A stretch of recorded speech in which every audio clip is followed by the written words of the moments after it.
your Z Flip 6 has the black screen of death. And so the first fix for this is to initiate a force restart. And so how we do this is we'll press and hold both power and volume down. So press and hold these two down and keep these two held down for between 30 and 45 seconds. Hopefully the screen will turn back on, both the inside screen and outside screen. And if it does, that just means it was a software glitch, so not a big deal. So once we see that Samsung logo, we can release. If this doesn't work, what that means is either the battery cable or the display cable has unplugged from the phone. We can actually plug it back in without disassembling the device. And so in order to get that done, we're going to make sure the phone's off, it will be off, and then flip the device to the back. And so with two thumbs, we're going to massage the phone.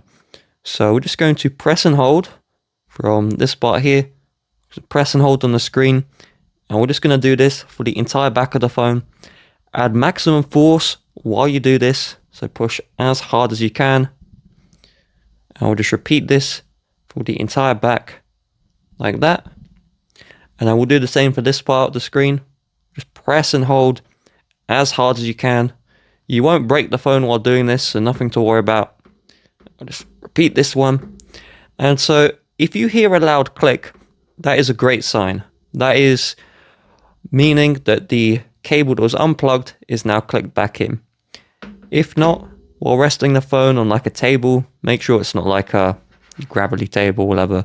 We'll just get two fingers and we're just going to tap as hard as we can on this part of the screen. And then we'll do the top part as well. This just allows more force to hit the phone to try and get that cable to get plugged back in. You won't damage the inside screen, again, as long as the table's flat. Once done, we will then repeat pressing and holding power volume down. So we'll just press and hold these two again.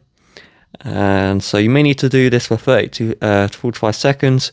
However, for me, it showed up immediately. And once we see the Samsung logo, we're good to go. So hopefully that will solve your problem.